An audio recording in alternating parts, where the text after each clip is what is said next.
A todos e todas. Boa tarde a todas, todos e todos.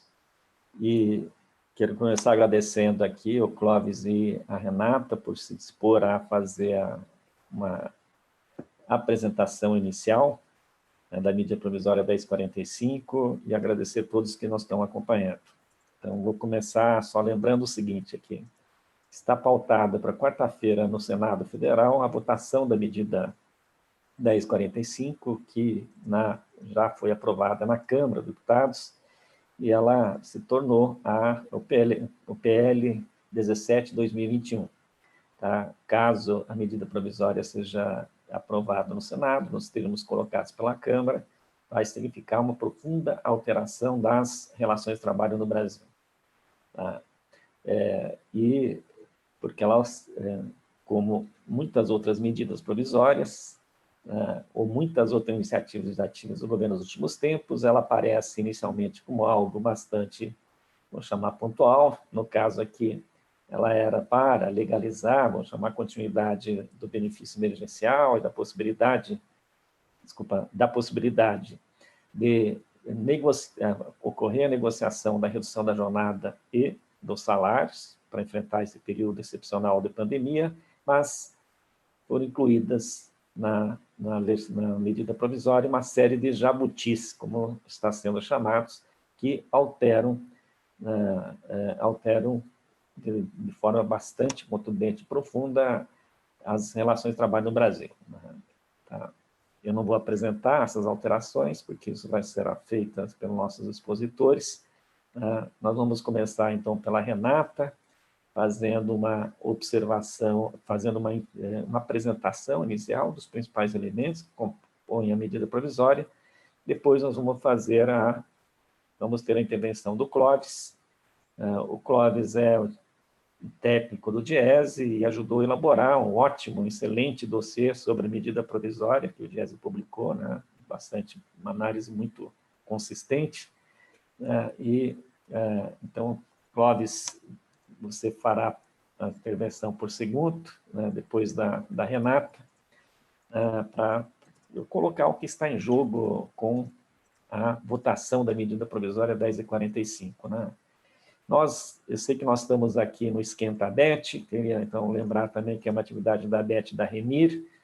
Amanhã nós temos uma série de debates aqui, né, no Esquenta ABET, depois a Paula vai comunicar, né, quais são esses debates previstos para o dia de amanhã.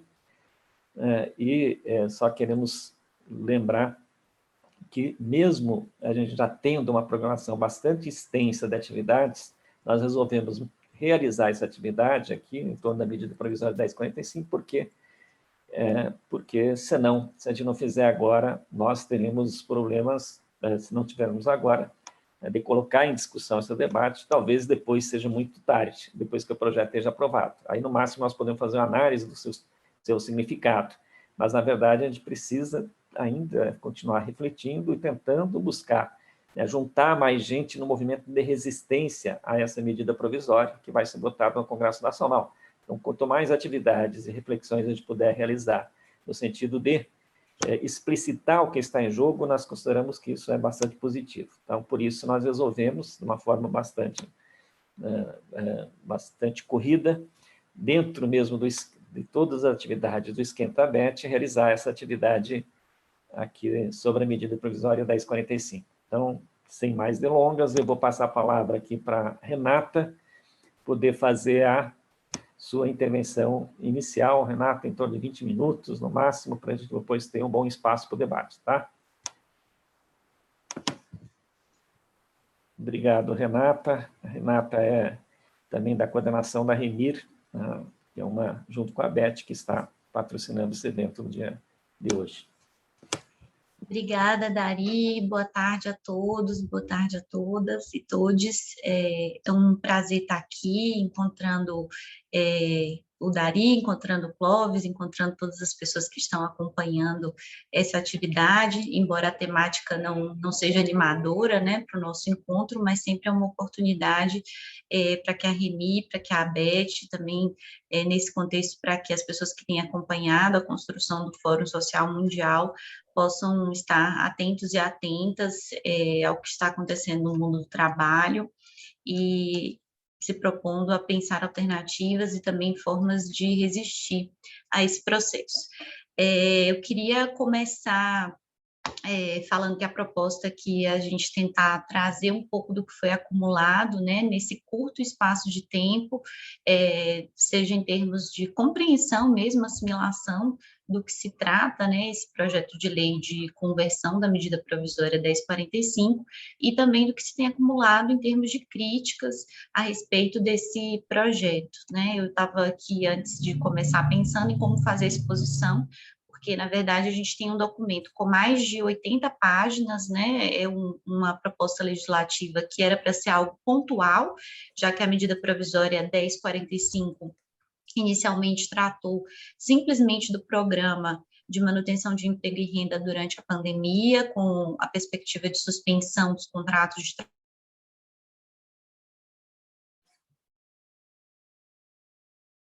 emergencial, e num prazo muito curto, né, de forma inesperada, não discutida com a sociedade, essa norma cresceu e virou uma mini reforma trabalhista, né, acho até que mini é um termo eufemístico para falar a respeito, porque é uma verdadeira reforma trabalhista, com um conjunto de modificações muito significativo que atravessam uma série de aspectos do contrato de trabalho e da regulação do trabalho, né, então, eu acho que no tempo que a gente tem disponível para o debate, talvez não seja possível mapear tudo que está contido, né, nesse documento, mas talvez os principais eixos aqui de discussão. E eu acho que isso diz muito sobre o caráter antidemocrático desse processo que nós estamos vivendo, né? Porque se para nós, que somos especialistas, que acompanhamos as modificações, as tramitações, está sendo difícil assimilar e entender esse processo no curto espaço de tempo, imagine a sociedade que vai ser afetada pela norma e que sequer está tendo a possibilidade de compreender do que se trata. Né? Então, tendo em vista todas essas limitações, eu vou tentar fazer uma breve exposição dos principais eixos que são apresentados nesse documento, né, que surpreende a todos e que deve ser votado no Senado na quarta-feira, e me alio aí à manifestação do professor Dari também em relação à importância, né, de que múltiplos espaços discutam esse tema, já que como mais uma das medidas de passar a boiada que nós temos visto acontecer durante a pandemia, essas alterações profundas na regulação do trabalho não têm tido a atenção midiática que deveriam ter, nem têm tido a repercussão social que deveria estar tendo, né? Então, que bom que a gente consegue construir múltiplos espaços de discussão a esse respeito para tentar contornar essa tendência de ser pouco democrática a deliberação desse processo. Então, gente, como eu comecei falando, para situar a respeito do que é esse processo que está acontecendo e que possivelmente vai ser concluído na quarta-feira com a deliberação do Senado, nós tivemos já no ano passado, em 2020, a edição da medida provisória 936, que foi uma medida provisória editada pelo governo no contexto da pandemia, para prever a possibilidade de suspensão dos contratos ou redução do salário e da jornada dos trabalhadores, tendo como contrapartida a manutenção dos empregos, né, a estabilidade provisória desses trabalhadores no emprego durante o período correspondente, eu nem chamaria de uma estabilidade, né, mas uma restrição do poder de dispensa do empregador, durante o período que durasse a suspensão ou a redução de salário e jornada, e pelo mesmo período posteriormente ao fim da suspensão e a redução do salário e jornada. A contrapartida prevista pelo governo para isso foi o benefício emergencial, calculado na base do seguro-desemprego a que o trabalhadora teria acesso, e trouxe a polêmica prescrição de que faixas salariais importantes, as mais importantes, né, majoritárias dos trabalhadores, não precisariam da participação dos sindicatos por meio de negociação coletiva para fazer o acordo sobre essa eventual redução de salário e jornada, né? A medida 936 foi muito criticada, foi levada até o Supremo em discussão por conta dessa exclusão, né, dos sindicatos em relação ao diálogo social no momento de crise sobre um tema relevantíssimo e central para a vida dos trabalhadores, mas esse entendimento de que tais decisões poderiam ser adotadas por meio de acordo individual foi o que prevaleceu. O Supremo não acolheu a arguição de inconstitucionalidade, né, cautelarmente suscitada, e a medida provisória foi convertida na Lei 14.020, né, que está em vigor. No ano de 2021, a gente tem a reedição, né? Não se trata exatamente de uma reedição, porque, na verdade, tratava-se da previsão do mesmo programa da medida 936, só que para o ano de 2021, certo? Então, era a previsão de que esse programa ele se aplicaria também durante mais 120 dias, durante o ano de 2021. E esse era o teor da medida provisória 1045, com algumas poucas alterações em relação ao que tinha sido previsto no ano de 2020 para a medida provisória 936, que nós já tínhamos discutido mais profundamente. O que acontece? Durante o processo de conversão, né, o processo legislativo de conversão, deliberação sobre a conversão dessa medida provisória 1045 de 2021 em lei, houve a inserção do que a gente chama de diversos jabutis, ou seja, de temas que não têm relação com o tema central da medida provisória, que se aproveitam do argumento de relevância e urgência que justificou a edição da medida provisória para literalmente passar a boiada num processo legislativo que é mais abreviado, que é mais curto e que é típico das medidas provisórias, né? Ao fazer isso, inserindo temas que não têm relação com o tema central da medida provisória, que já havia sido recepcionada pela sociedade, e ao trazer temas que também não são providos de urgência e relevância, que devesse ser tratado de uma forma abreviada, o que se faz é suprimir o debate público sobre o tema e surpreender, né, todos os atores sociais a respeito dessa questão. Quais são esses jabutis, em linhas muito gerais, que foram inseridos no PL 17, né, que é o PL de conversão da medida provisória 1045 em lei? Eu vou me aproveitar aqui do debate feito com o Dari para a gente apresentar alguns eixos de discussão que foram trazidos nesse projeto de lei de conversão. Primeiro, e isso que tem chamado a atenção de todos, né, no debate, é a inserção de 3 modalidades contratuais precárias, né, o priori, o requipe e o que eles estão denominando de trabalho voluntário. Essas 3 modalidades contratuais, elas são introduzidas na medida provisória, elas não têm paralelo com o texto original da medida provisória, elas supostamente visam lidar com o contexto de desemprego decorrente da pandemia e visam favorecer a inserção no mercado de trabalho de determinados grupos que teriam maior dificuldade de inclusão nesse contexto pandêmico e de forma geral. Né? Então, o argumento, novamente, é o argumento que a gente viu em 2017, que a gente viu nos anos anteriores também, para subsidiar reformas neoliberais, no sentido de que, se rebaixam as condições de trabalho, se rebaixam os custos que incidem sobre a contratação, o efeito seria a inserção dessas pessoas no mercado de trabalho e a ampliação do número de postos de trabalho. Né, ainda que esse resultado tão prometido em reformas anteriores não tenha se concretizado, né, como nós estamos colhendo até hoje os efeitos da reforma de 2017, novamente esse argumento é suscitado e é ele que subsidia a criação dessas 3 modalidades contratuais precárias. Essas 3 modalidades contratuais, elas são, na verdade, uma verdadeira gradação em termos de proteção social, né, na ordem que elas são apresentadas pela legislação. O Priori, que é um programa de inclusão voltado para jovens e voltado também para pessoas que estão excluídas do mercado de trabalho há mais de 12 meses, pessoas maiores de 55 anos, ele é um resgate do contrato verde-amarelo, que é uma proposta de governo do presidente Jair Bolsonaro, e que havia sido introduzido por meio da medida provisória 905, que não vingou, que não foi convertida em lei. Então, de certa forma, as linhas gerais do Priori, elas retomam esse contrato precário que não emplacou. Né? O público-alvo, para ser mais específica, são jovens entre 18 a 29 anos em situação de primeiro emprego, e aqui é importante dizer que o conceito de primeiro emprego que é adotado pela norma é alargado, então excluem-se dessa experiência inicial dos jovens, experiências anteriores de contrato de aprendizagem, de contrato de experiência, de trabalho avulso ou de contrato intermitente, são considerados em situação de primeiro emprego, mesmo que aqueles que já tenham, porventura, passado por essas experiências.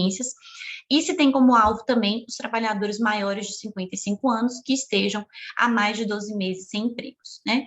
A ideia do Priori é condicionar a criação, condicionar essa forma de contratação à criação de novos postos de trabalho, e essa aferição é feita em relação à quantidade de empregos da empresa no ano de 2020, né? Há uma limitação em relação ao percentual de trabalhadores contratados nessa modalidade, seria da ordem de 25%, e é limitada a recontratação via Priori de quem foi dispensado 180 dias antes, né? Supostamente para elidir esse efeito de que pessoas sejam dispensadas para ser recontratadas de uma forma mais precária, mas com uma garantia aqui muito limitada para produzir esse efeito. O objetivo do Priori, então, seria um contrato de curta duração, né, por prazo determinado, de até 24 meses, que alcançaria os trabalhadores com até 2 salários mínimos, né, remunerados com até 2 salários mínimos, e que teriam um regime esvaziado de direitos. Embora o Priori seja uma modalidade de contrato de emprego, ou seja, com registro na carteira de trabalho, uma modalidade formal, os trabalhadores, eles teriam pagamentos mensais de salário, de 13º proporcional e da gratificação de um terço de férias, então esses direitos sociais eles seriam pagos fracionadamente, não vinculados ao gozo, como foi previsto dessas garantias, e eles também teriam um recolhimento reduzido do Fundo de Garantia por Tempo de Serviço. Então, existem alíquotas reduzidas para o FGTS em função do porte da empresa, que podem ser de 4%, 2%, 4% ou 6%, e também há uma redução do valor da multa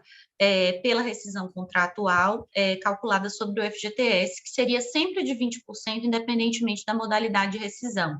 Aqui é interessante perceber que o Priori abre a faculdade de empregador fazer aquele mesmo procedimento que está previsto na Lei do Trabalho Doméstico, que é fazer um recolhimento fracionado, né, da multa que seria devida no caso da extinção do contrato de trabalho, parceladamente a cada mês do contrato. Né? No Priori, as jornadas seriam de 8 horas, com possibilidade de acréscimo de até 2 horas por dia, por acordo de compensação ou banco de horas. E aqui sempre é aberta a possibilidade do acordo individual para estabelecer essas prorrogações ou compensações de jornada.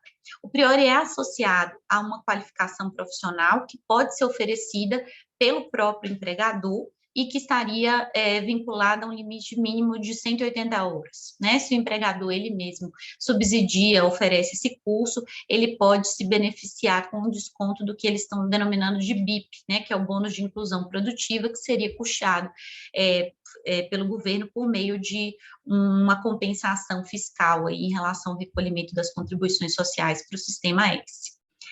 No caso do Priori, portanto, a gente tem, e é importante dizer isso também, a previsão de que os direitos constitucionais serão respeitados e de que as normas coletivas, os acordos coletivos e convenções coletivas de trabalho negociados pelos sindicatos da categoria serão aplicáveis em tudo aquilo que não contravém ao que está disposto na lei sobre o Priori. Então, é mais um esforço retórico de prever abstratamente direitos constitucionais que, na prática, a regulamentação está relativizando ou esvaziando e assegurar supostamente a aplicação das negociações coletivas só naquilo que elas não chocarem, elas evidentemente vão chocar, já que a gente tem uma previsão de direitos trabalhistas reduzidos, né? Então, essa seria a condição do primeiro contrato precário que é criado, em linhas muito gerais aqui, para dar tempo da gente conseguir falar dos três. e esse é um contrato muito parecido com o contrato verde-amarelo, como eu mencionei inicialmente, mas que ainda gera o registro do vínculo de emprego. A segunda modalidade contratual, ela já é mais, como é que eu posso dizer, indignante, né, no sentido de que não há sequer o reconhecimento do vínculo empregatício em relação a essa suposta modalidade de inserção, que é chamada de requipe. Né, o público-alvo dessa modalidade contratual seriam jovens entre 18 e 29 anos, pessoas sem vínculo de emprego há mais de 2 anos, ou pessoas inseridas em programas de transferência de renda, né? E aí a gente está pensando em pessoas em condição de pobreza, de vulnerabilidade. O Requipe, ele é todo pensado em função dessa proposta de qualificação e ele é totalmente dissociado da figura do emprego. A expressa previsão de que a prestação de serviços por meio do Requipe não gera vínculo empregatício e há também expressa previsão de que os trabalhadores inseridos na atividade econômica por meio do Requipe, eles não compõem uma categoria profissional para efeito de representação sindical ou para efeito de se beneficiarem das normas coletivas da categoria. Né? Então, o Requipe ele é previsto como uma relação civil, né, entre o beneficiário do Requipe e aquelas empresas ofertantes dos compromissos de inclusão produtiva, CIPs, que eles estão denominando, que seria um compromisso acordado entre esses sujeitos e os serviços nacionais de aprendizagem. Nessa prestação de serviços, que pode ter até 22 horas semanais, parte da remuneração, parte da carga horária vai ser dedicada à prestação de serviços, parte da carga horária vai ser dedicada a essa qualificação. E a retribuição do trabalhador também é dividida dessa forma. Parte dela é custeada pelo chamado bônus de inclusão produtiva, BIP, já mencionado, que no fim das contas é custeado pela União e pago pelo contratante, né, por meio de um abatimento das contribuições sociais, e a outra parte da jornada vai ser retribuída com a Bolsa de Incentivo à Qualificação, BIC, que é paga pelo empregador e custearia as outras 11 horas semanais máximas que são admissíveis nesse contrato. Ambas as bolsas, bolsa e bônus, são vinculadas ao valor do salário mínimo hora e ambas são consideradas parcelas de natureza indenizatória, sobre as quais não incidem contribuições fiscais, elas não compõem base de cálculo para contribuição previdenciária, para fundo de garantia ou para outros direitos sociais. Né? Então, aí eu diria quase que uma simulação, né, de uma relação em que você tem o contrato de trabalho com alguém que presta serviços, alguém que se beneficia da prestação de serviços, uma jornada e uma retribuição, mas que se denominam com outros títulos, salário, jornada e prestação de serviços, para burlar a ideia da relação de emprego e trazer essa suposta novidade, né? Esses recursos que vão custear, ajudar o Estado vai ajudar a custear essa prestação de serviços em favor de tomadores, seriam provenientes do Sistema S, do FAT, Fundo de Amparo ao Trabalhador, e do Fundo de Combate à Erradicação à Pobreza, e eles seriam vinculados a essa qualificação profissional também, que é admissível em modalidade semipresencial, pelo Sistema S ou pelo ofertante do CIP. Né? O trabalhador que está vinculado a esse Requipe, ele não se vincula a nenhum direito trabalhista. Né? Então, o que está previsto é o direito a essa bolsa não é base de cálculo para outras obrigações sociais, o trabalhador inserido no Requipe, ele não tem direito a férias, o que há é a previsão de um recesso, que vai ser remunerado apenas com o BIP, fica a critério do empregador pagar o BIP ou não, e que pode ser parcelado em 3 períodos, e há a previsão do direito ao Vale Transporte, né?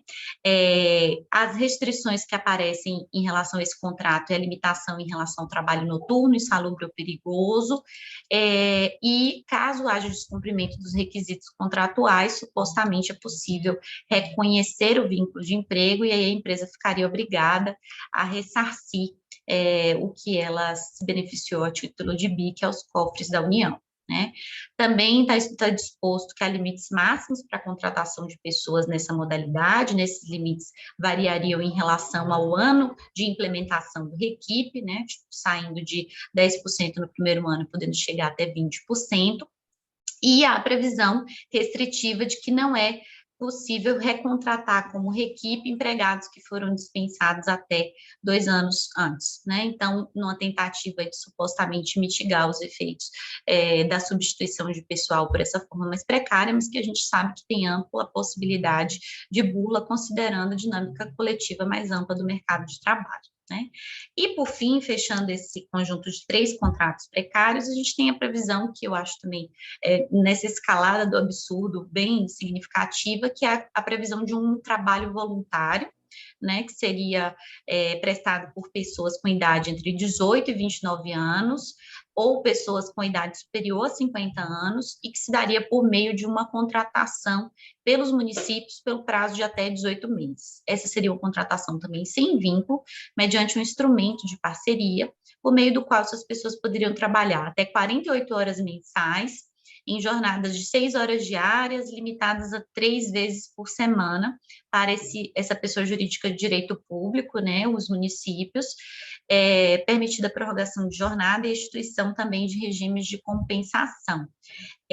Há uma restrição de que as atividades que seriam desenvolvidas por esses voluntários não poderiam coincidir com aquelas atividades que estão incluídas no rol de atribuições dos servidores públicos, né, mas a gente sabe que isso possivelmente gera margem para muitos questionamentos e possibilidades de fraudes, e há uma previsão, embora se trate na designação de trabalho voluntário, de uma contraprestação pecuniária mensal devida pelo desempenho das atividades, texto da lei, que não poderá ser inferior ao valor do salário mínimo, e o pagamento de vale-transporte. É importante dizer que a União se responsabiliza por custear até 50% dessa contribuição pecuniária mensal. O que caracteriza o trabalho voluntário no nosso ordenamento jurídico é justamente o desinteresse em uma contraprestação, né, em uma retribuição financeira, mas o fato de a pessoa que presta serviço fazê-lo gratuitamente, fazê-lo com a intenção de compartilhar outros objetivos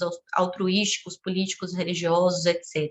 E no caso aqui você tem a previsão expressa de um contrato de trabalho voluntário que não tem esse compartilhamento e que tem uma contribuição pecuniária mensal, né? Então, é se valer de um contrato que não gera vinculação jurídica para ensejar um contexto precário e desprovido de proteção legal para esses trabalhadores, sobretudo no que toca à inclusão previdenciária e outras obrigações trabalhistas que não incidem nessa modalidade.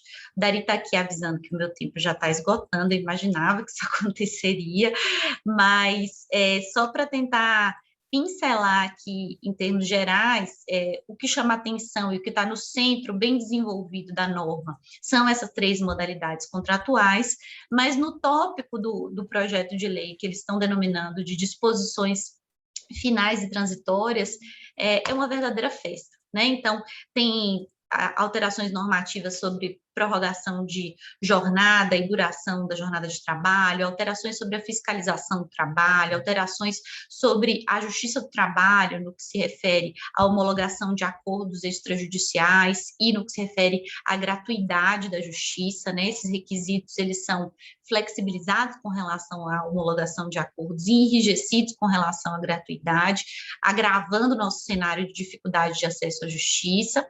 E nós temos também a inclusão de mais oportunidades de acordos individuais entre empregado e empregador, sem participação sindical. Eu queria aqui repisar do ponto de vista da jornada, que é muito grave, que é a criação da figura dessa jornada de trabalho adicional, né, que não seria uma jornada extraordinária, que seria retribuída com adicional de 20%, ao contrário do que prescreve expressamente a Constituição, sob o argumento de que os trabalhadores que têm jornadas parciais poderiam ir até a jornada de 8 com esse acordo, ainda que individual. Então, a gente tem uma série de modificações nessa parte final que dizem respeito a diversos temas relevantes para a regulação do trabalho e que não estão vinculados ao contexto pandêmico. Né, diferente dos contratos especiais que foram previstos, essas normas elas têm a previsão de serem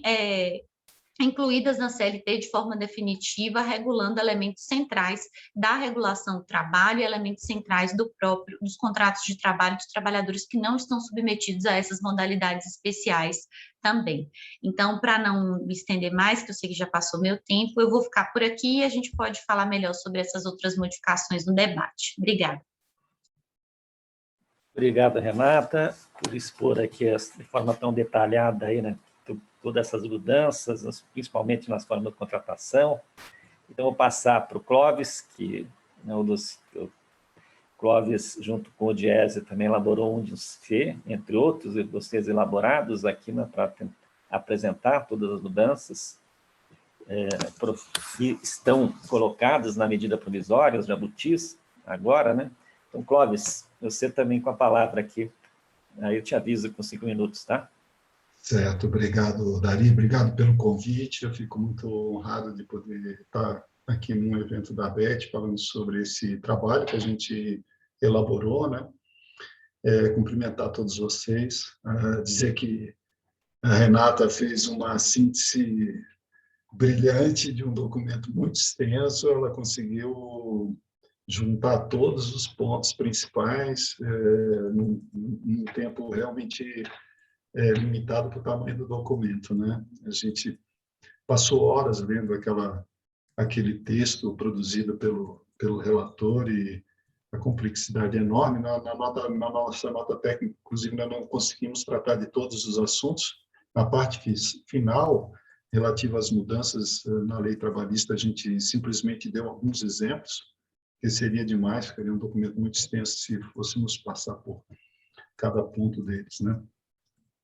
E muitas das coisas que eu ia falar, a Renata já antecipou, mas, assim, não ficando na parte da descrição, mas frisar, né, que, na verdade, essa MP 1045, ela sofreu uma transmutação enorme aí a partir do substitutivo apresentado pelo relator na Câmara, né, recuperando o contrato de trabalho verde e amarelo com algumas mudanças, né?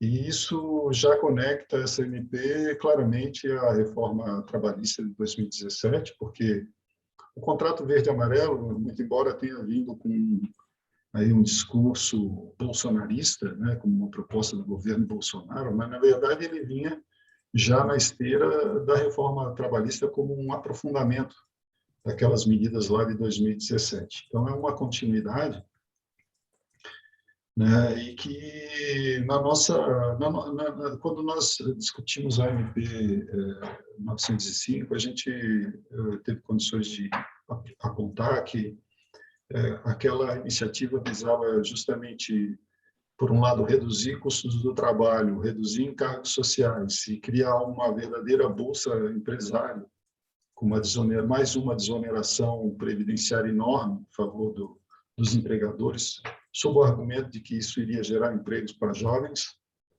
né? E, naquela época, ainda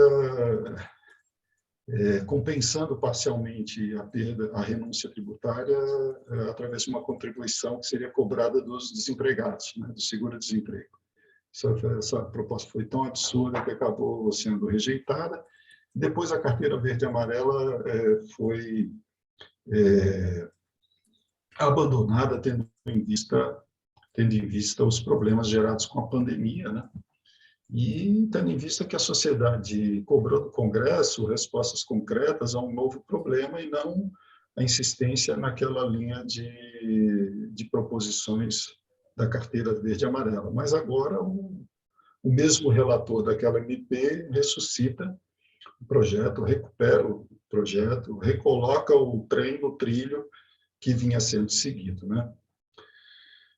Então, assim, em relação ao MP 1045, o texto original, né, pelo menos a avaliação que eu faço, é de que ele em 2020, ele respondeu a uma demanda que existia e que era clara de um mecanismo de proteção aos trabalhadores empregados, né, já que a gente tinha o auxílio emergencial para os informais e para os desempregados, A sociedade também cobrou, o movimento sindical cobrou algum tipo de proposição, algum tipo de medida concreta para complementar a renda dos trabalhadores que estavam empregados e que iriam ser atingidos pela paralisação, suspensão ou redução de atividades. E na minha avaliação, assim, o PEMER, o benefício emergencial, ele teve um resultado positivo importante, muito embora a gente tenha uma crítica forte. A forma como ele foi concebido e algumas das suas regras, por exemplo, taxa de reposição, especialmente a questão do afastamento do sindicato da negociação coletiva, né? Entre outros pontos, mas esses dois principalmente, muito embora isso, ficou evidente que algum tipo de medida daquela natureza precisaria ter sido tomada e ela, de fato, teve uma abrangência bastante importante. No final do ano passado, quando a segunda onda da pandemia começou a se configurar, já a partir de novembro, dezembro, entrando em janeiro, quem acompanhou o debate, por exemplo, quem acompanhou o posicionamento até das centrais sindicais, percebeu que a demanda por uma continuidade do benefício emergencial do PEMER estava colocada, tanto do lado do movimento sindical quanto do lado dos empregadores, porque a segunda onda estava vindo e viria com um grande volume. Desculpa aí.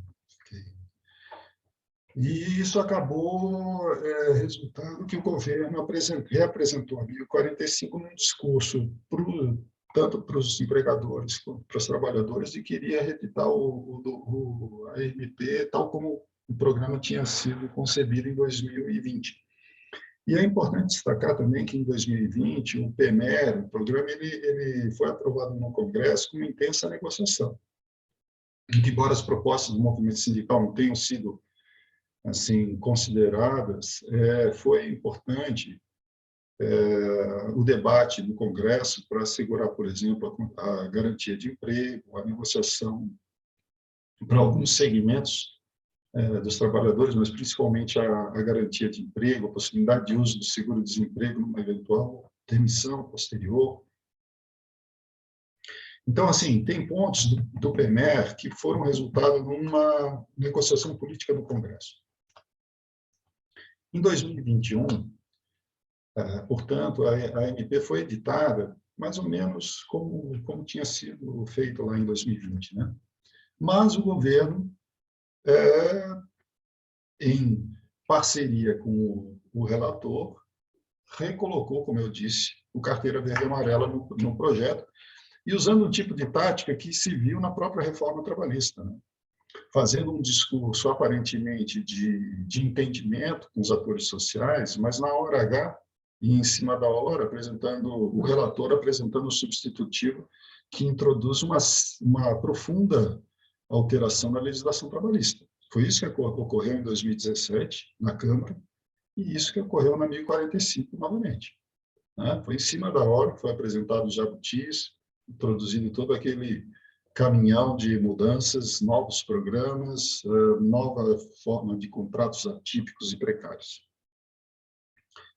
Então, assim, realmente é uma tática de passar mudanças flexibilizantes e precarizantes sem o devido debate, sem o exame e a discussão apropriada dentro do Congresso, né? E seguindo uma lógica, né, uma concepção econômica que é essa que a Renata até sintetizou em brilhantes palavras, poucas, mas brilhantes palavras. Ou seja, a ideia é você reduzir custos do trabalho, reduzir encargos sociais, sob a ideia de que, com isso, você vai proporcionar geração de empregos, retomada do crescimento econômico, redução da informalidade, né? Superação dos problemas econômicos, geração de bem-estar social. Então, vamos reduzir o nosso direito trabalhista, reduzir o patamar de direitos sociais, sob a justificativa de que isso vai estimular o crescimento econômico. né? E o que nós vimos, até o final de 2019, passados 2 anos de reforma trabalhista, é de que aquela reforma que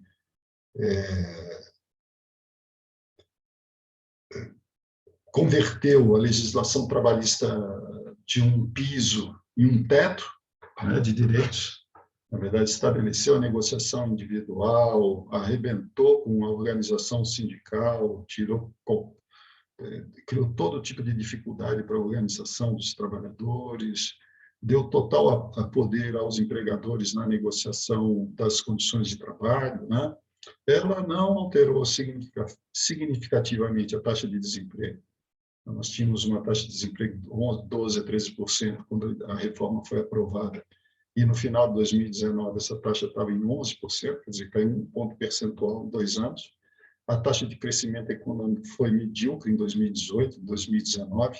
A informalidade, o percentual de informalidade atingiu mais de 50% da força de trabalho. Quer dizer, só para citar 3 indicadores importantes do mercado de trabalho, não houve qualquer melhoria, né, sem falar no crescimento econômico pífio. E também, e por outro lado, né, a organização sindical se fragilizou, né, o acesso à justiça do trabalho se tornou muito mais difícil, e os conflitos trabalhistas eles se agravaram, na verdade, muito embora depois de algum tempo o próprio movimento de greve tenha refluído, mas as greves ocorridas no Brasil são cada vez mais greves, como um colega nosso denomina de greve do fim do mundo, né? Quer dizer, a greve que o sujeito vai em greve porque não tem mais nada a perder, né? Porque ele já não recebe salário, não tem recolhimento de fundo de garantia, assim por diante. Então, a única coisa que resta mesmo é fazer a greve. Então, é isso que está caracterizando um mercado de trabalho muito mais difícil, precário, adverso aos trabalhadores. Sem, com isso, gerar qualquer melhoria no bem-estar, ao contrário, né? Por outro lado, provocando o aumento da pobreza e da desigualdade social. E agora, né, o substitutivo aprovado na Câmara aplica a mesma lógica à questão dos jovens. Então, vou apresentar aqui, se vocês me permitem, alguns slides mostrando a discussão que a gente faz sobre o desemprego do jovem na nota técnica, tá? Deixa eu botar aqui, são poucos slides. Mas, basicamente, é o seguinte, né? A gente discute ali um pouco essa questão do desemprego e a contratação dos jovens no mercado de trabalho brasileiro. Então, a principal justificativa, né, do projeto é a necessidade de atacar o problema do elevado desemprego dos jovens, que teria se agravado em razão da pandemia. A causa identificada do problema seria que os empregadores demandam pouco o trabalho do jovem. Por quê? Porque a legislação trabalhista supostamente faz o custo laboral desse grupo exceder a sua produtividade, né, dada a inexperiência, a baixa escolaridade, a falta de formação profissional dos jovens. Então, você tem uma força de trabalho jovem cujo custo, por causa da legislação trabalhista, excede a produtividade, portanto, não haveria demanda por trabalho juvenil. E aí o remédio apontado, né, pelos defensores dessa MP é reduzir o custo do trabalho do jovem para aumentar a contratação e aí, com isso, proporcionar experiência profissional e inclusão na ocupação formal. Qual é a crítica que a gente faz? Né? Que o alto desemprego entre os jovens tem múltiplas causas, ligadas tanto à oferta quanto à demanda. Né? Uma delas é a má qualidade, a péssima qualidade dos postos de trabalho ocupados pela população juvenil, que vem junto de uma alta rotatividade e uma taxa de desemprego também elevada, e a crise econômica também, né, que aumentou o tempo de procura por trabalho na população como um todo, e dado jovem incluída. Né? Então, esses são os dados da PNAD, né, comparando 2019 e 2020. Então, de fato, nós temos, né, uma taxa de desemprego na população juvenil até 29 anos bem mais alta do que para os adultos com 30 anos ou mais. Né? Na população de 18 a 24 anos chega a ser 3 vezes a taxa de desemprego dos ocupados com 30 a 54 anos, isso em 2019. Em 2020, o quadro se manteve, né? A taxa de desemprego como um todo cresceu quase 4 pontos percentuais, 3 pontos percentuais, né? Mas essa taxa de desocupação ela cresceu para todos os segmentos. Então, a gente pode até discutir, né? Eu acho que tem fatores aí que poderiam ser agregados aqui na análise, mas a taxa de desemprego aumentou mais para os adultos do que para os jovens. Com essa argumentação de que a pandemia teria se gerado como efeito um aumento do desemprego entre os jovens maior do que os adultos, ela tem que ser melhor trabalhada, né? Tem uma questão da inatividade, depois a gente pode discutir isso aí, mas aqui em termos de taxa de desemprego, não é verdade que o jovem foi mais atingido relativamente pelo aumento do desemprego em 2020 do que para os adultos, né? Tem outra leitura a ser feita. Mas, de fato, o que a gente diz é o seguinte, o desemprego de jovens é um problema, ninguém nega isso, né? A questão é se o remédio apontado, que é a contratação maior de jovens, é a solução para esse problema. Porque no emprego seletista, pelo menos, a gente já tem uma forte contratação de jovens, tá? Que está relacionada tanto à estrutura etária da população, oferta de mão de obra juvenil muito grande, e a própria característica do sistema produtivo, que gera ocupações, produz ocupações que se adequam a esse tipo de população. Então, você tem empregos que exigem pouca experiência anterior, pouca formação no trabalho, ocupações de baixa remuneração, de péssima qualidade. E os dados que a gente traz são esses aqui do novo CAGED, né? Onde a gente percebe, por exemplo, em 2020, que o saldo de ocupações seletistas, né, registradas no novo CAGED, de 77 mil postos de trabalho gerados no ano, ele se deve inteiramente à contratação de jovens, cujo saldo entre admissões e desligamentos foi de quase 1 milhão, né, que foi de 1 milhão, basicamente, né, contra uma perda de empregos para a população adulta de 930 mil. Então, na verdade, o saldo positivo de emprego seletista se deve exclusivamente a uma intensa contratação de jovens. Existe uma grande demanda por mão de obra juvenil no Brasil, dentro da faixa etária prevista pelo projeto. E em 2021, o quadro se mantém, né? Muito embora os números tenham se alterado, o saldo é de 1.500.000 até junho, né, de novas ocupações seletistas, mas o perfil da contratação se mantém igual. E mesmo quando você olha o primeiro emprego, que é o foco do Priori, a gente não tem assim, uma carência, uma falta de admissão de jovens por primeiro emprego, 18 a 29 anos nesse período de primeiro semestre de 2021, foram 376 mil contratações, dá 8,6% das contratações de jovens foram em primeiro emprego. Então, veja, na verdade, assim, a gente tem uma forte contratação de jovens, temos também uma alta rotatividade, mas também uma alta contratação em primeiro emprego. Então, o que nós questionamos é se o remédio para o problema do desemprego juvenil está em estimular ainda mais a demanda. Quando a gente lê sobre desemprego juvenil e sobre políticas públicas voltadas para o jovem, a gente olha que muitos especialistas apontam, na verdade, para soluções voltadas mais para a oferta, né, do trabalho juvenil, né, propondo, por exemplo, mecanismos que retenham o jovem mais tempo na escola, né, ou então em programas de formação vinculados entre escola e formação, coisa que nesse programa do Priori, do Equipe, não existe. Essa articulação entre trabalho e formação no Equipe é muito fraca, né? A própria Renata falou, aí a jornada, a carga horária de atividades de formação dentro do previsto para o termo de compromisso que vai estabelecer essa relação entre trabalhador e empregador é muito pequena, as horas de formação são poucas, não existe uma previsão curricular, não existe, né, um mecanismo mais robusto de inclusão através da qualificação. É basicamente sistema de exploração de trabalhadores a um preço muito baixo, sem qualquer direito, sem representação sindical, né? Então, aí com isso, com esses dados, nós, inclusive,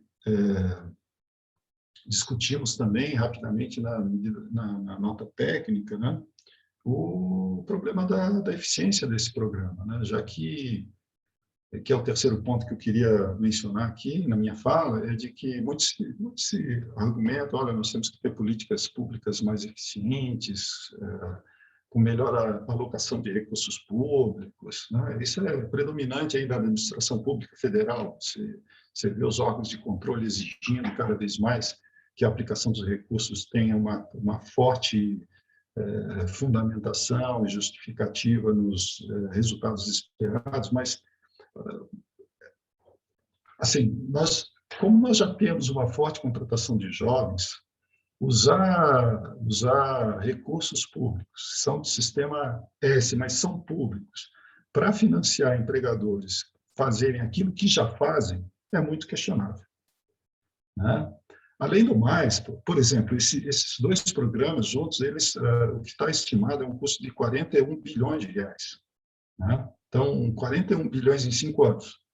Então, assim, é uma média de 8,6 bilhões por ano, de recursos que vão, na verdade, financiar empregadores para contratar a mão de obra que eles já contratam, né? E provavelmente gerando uma ineficiência adicional, que é o efeito de substituição. Porque, muito embora a medida provisória estabeleça lá limites para contratação relacionados supostamente a novos postos de trabalho, né?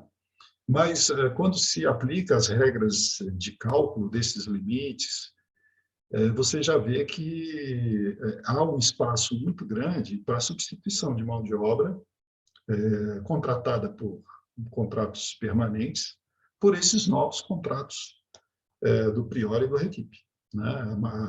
A proibição, o impedimento a uma substituição não existe com relação ao estoque atual de trabalhadores.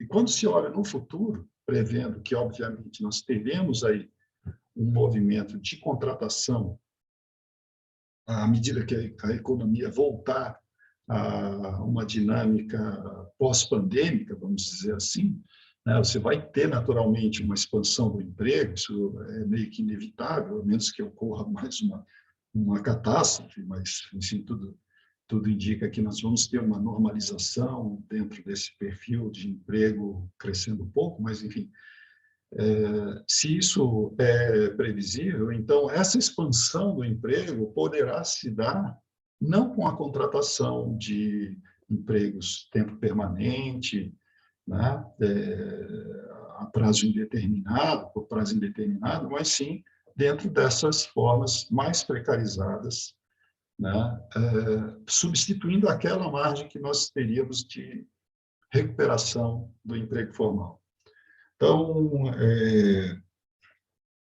por isso a nossa crítica, né, aos programas, além da crítica a essa lógica que preside as medidas de mudança na CLT, né, nós exemplificamos a questão da redução dos adicionais de horas extras, ou seja, a redução do custo do trabalho, né, através da negociação individual, ao enfraquecimento da fiscalização do trabalho através de uma série de dispositivos, ao enfraquecimento do poder protetivo da justiça do trabalho, do acesso dos trabalhadores à justiça, né, com 3 elementos exemplificados aí, mas tem vários pontos, né, que a MP traz, mas a nossa crítica, além disso, é de que os programas propostos, eles erram na solução para o problema, né, e eles tendem a ser ineficientes do ponto de vista econômico e social. Essa é a nossa crítica.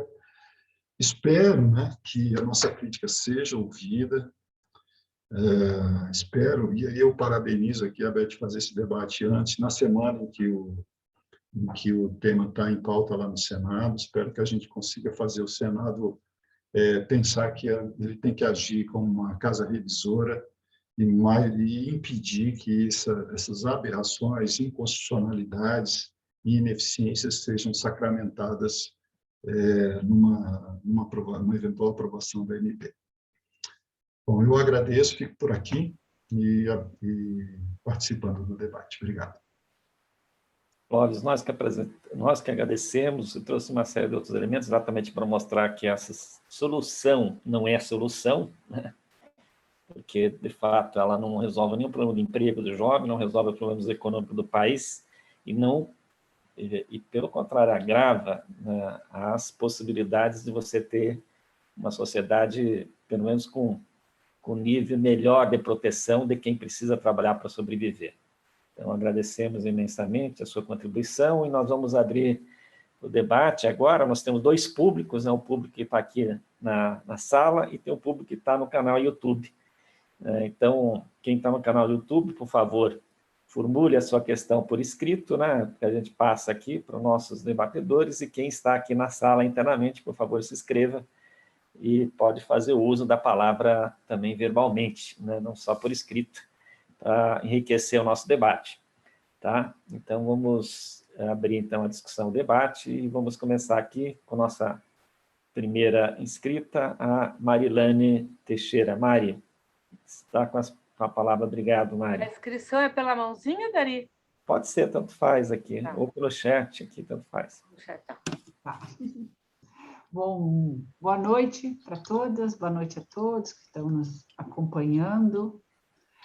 Quero agradecer a Renata e o Clóvis pela apresentação, foram excelentes. Acho que a Renata fez uma excelente síntese do que está em discussão nesse projeto de lei, e os comentários do Clóvis são muito adequados para esse debate, porque justamente ele está falando do emprego juvenil. Então, esses dados que você traz, Clóvis, nos ajudam muito. É um pouco isso que eu queria comentar com vocês. Acho que a primeira questão que vocês chamam a atenção, e que está inclusive lá na exposição dos motivos, é essa ideia de que é um estímulo à geração de empregos e à redução de custos das empresas, né? Não tiver nenhum problema em colocar isso explicitamente. É necessário reduzir custos para as empresas, facilitar a contratação. A mesma ladainha de sempre, né?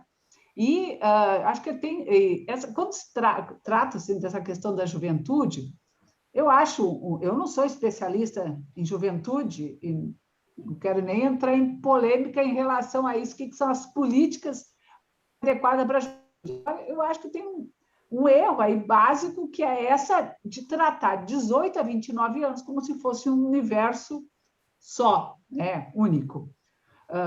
Com realidades muito distintas, inclusive os próprios dados que o Clóvis traz mostram, quando você olha uma faixa, acho que de 18 a 24, depois de 25 a 29, você tem mudanças muito expressivas. Então, dizer que uma pessoa que tem 25, 26, 29 anos, principalmente a classe trabalhadora, está estimulando o primeiro emprego, a entrada no mercado de trabalho, é por demais, vamos dizer, forçar demais a barra, né?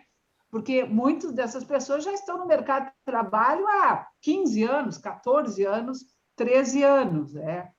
Então, o que está se oferecendo, na verdade, é a possibilidade de que, por 2 anos, se coloque numa condição de extrema precariedade, porque isso não vai promover uma progressão do ponto de vista profissional, provavelmente não vai melhorar do ponto de vista do acesso a uma ocupação,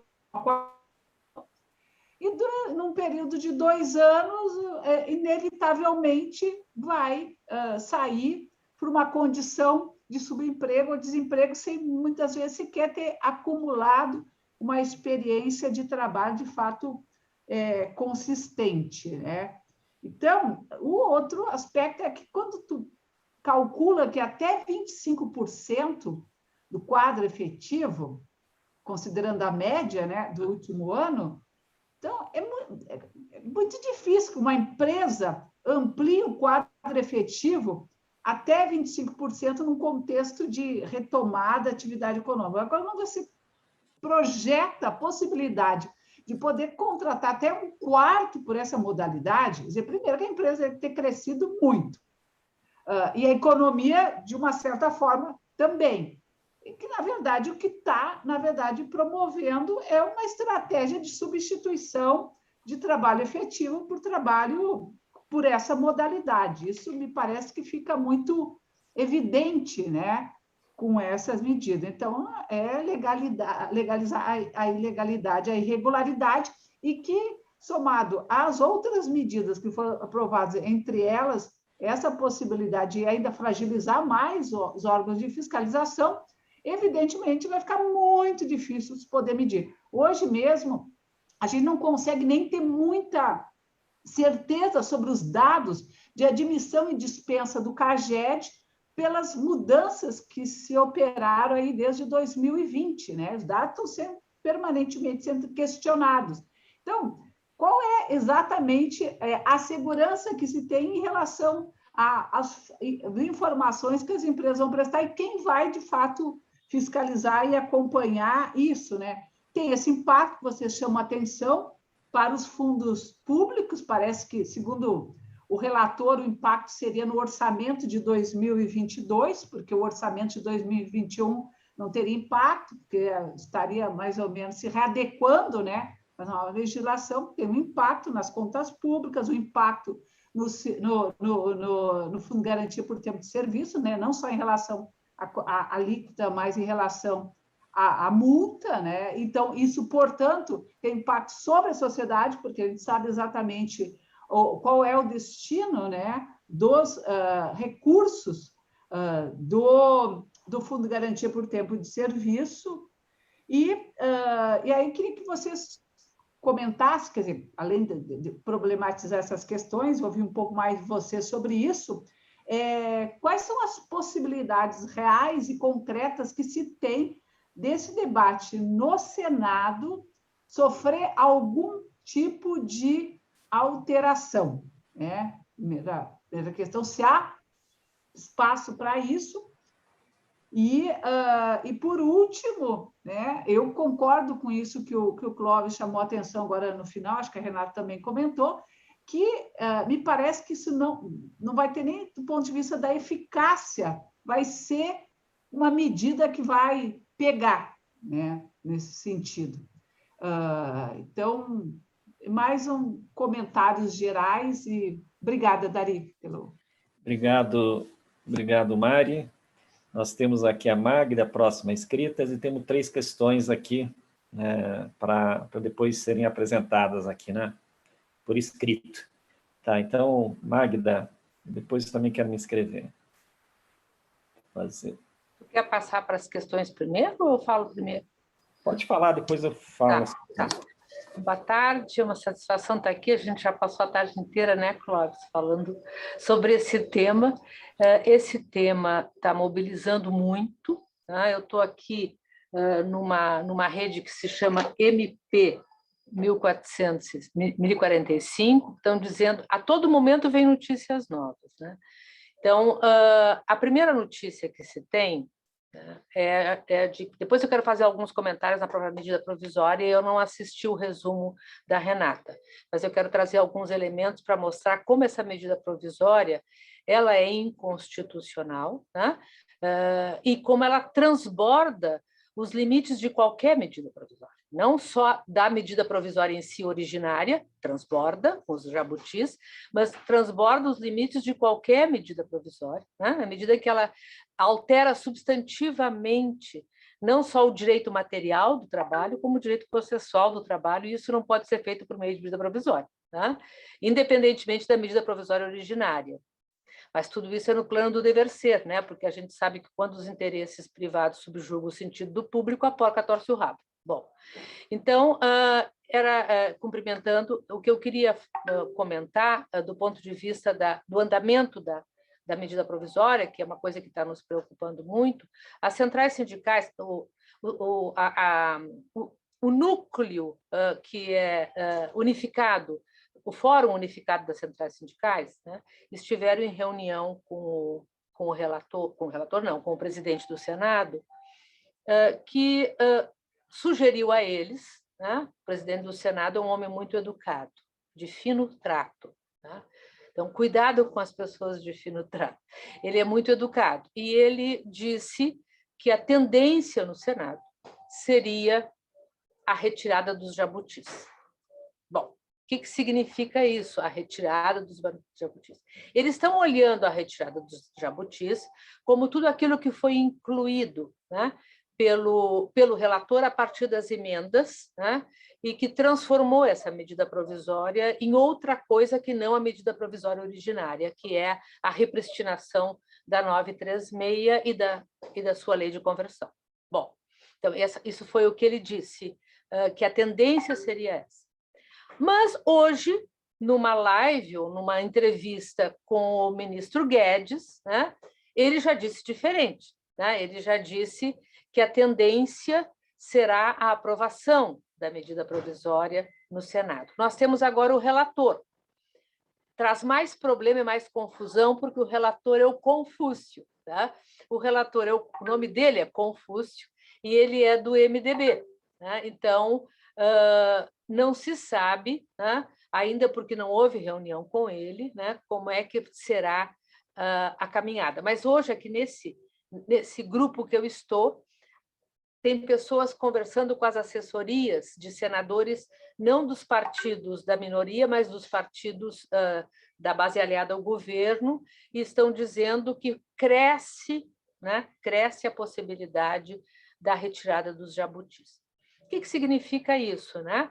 A retirada dos jabutis retiraria a possibilidade de se questionar via ADIM no Supremo Tribunal Federal a constitucionalidade dos jabutis, ou seja, do que foi incluído depois. E já tem uma decisão do Supremo Tribunal Federal, de 2015, publicada em 2016, que é muito clara, né, e diz que a medida provisória originária a ela não podem ser agregados outros temas, né? Até porque feriria ou fere o princípio constitucional do diálogo com a sociedade e o devido processo legal. Tá? Usando-se uma medida provisória para ferir o devido processo legal. Bom, mas não é só isso.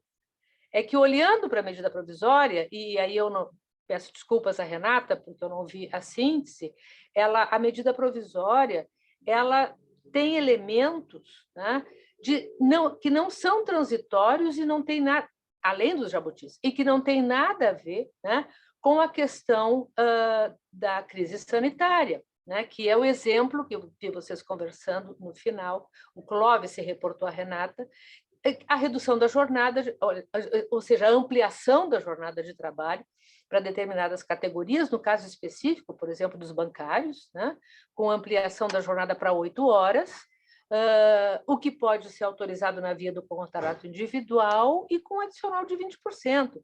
E isso fere claramente um dispositivo constitucional, além de ferir a Constituição quanto à natureza de uma medida provisória, né? Porque está alterando a legislação, o direito material do trabalho. Mas não é só isso.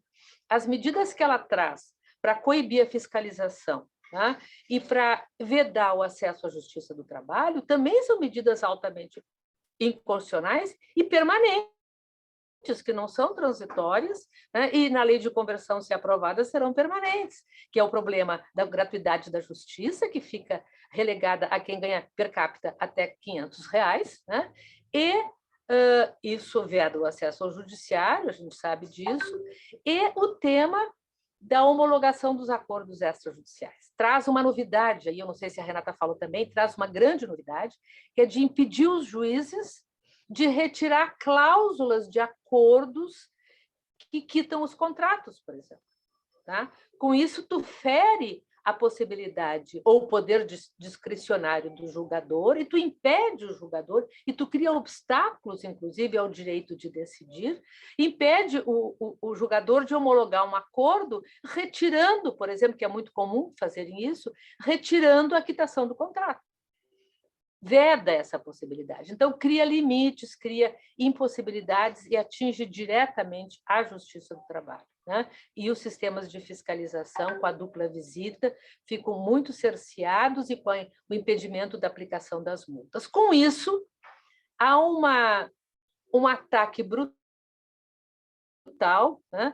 E uma força desconstituidora de qualquer possibilidade de afirmação da Constituição Federal e do Sistema Público de Proteção Social ao Trabalho. Então, por isso eu acho que ela é muito radical, no sentido da radicalização da reforma trabalhista, que agora encontra nela mais um elemento de aprofundamento, que é a afirmação do contrato individual de trabalho como locus prevalente da produção da norma, né? Em desrespeito às organizações sindicais e em desrespeito à regulação pública universal. Eu penso que essa é a síntese dessa medida provisória. Mas nós já temos a 1046. A 1046 já vem com essa natureza, portanto, não vai ser jabuti. E já incorpora, de novo, tá, essas medidas que vinham da 905 e da 927. Tá? Então, eu acho que a gente tem que estudar, começar a aprofundar o estudo da 1046. As duas caducam no dia 7 de setembro. A 1046 está na pauta da Câmara e a 1045 está na pauta do Senado. Tá? As duas caducam no dia 7 e talvez fortalecer o movimento para que ela caduque, para que elas caduquem, seja uma das vias importantes. Mas para isso a gente precisa fazer o que nós estamos fazendo aqui, né? Discutir e dissecá-las, porque nós estávamos lá com o Clóvis em meio a um movimento sindical batalhador, né? De elite, vamos dizer, com lideranças sindicais, e muitos elementos eles não tinham conhecimento. Né? Então, eles ficaram conhecendo as perversidades, muitas delas hoje. Né? Então, talvez a gente tenha pouco tempo, mas temos que nos organizar bastante com a ideia de que direito é luta e organização. Então, obrigada, muito obrigada, e meus cumprimentos pela iniciativa, ela é essencial e importante. Não sei se vamos ter tempo suficiente, mas depois tem o Supremo para questionar a inconstitucionalidade dela. Tem que esperar primeiro a trajetória, porque senão o Supremo pode se adiantar ao parlamento e já dizer que ela é constitucional, e aí a gente não conseguir nem que ela caduque. Então, parece que ninguém ajuizou a DIN por enquanto, o que é ótimo. Obrigado, Magda. Magda também, junto com outras autoras aqui, fizeram um dossiê importante também aqui, né, de explicitar a natureza e todos os detalhes e o significado dessa medida 1045, um dossiê como aquele do Jazz, que fiz referência, que pode ser encontrado no site da Remir, no site CESIT, né?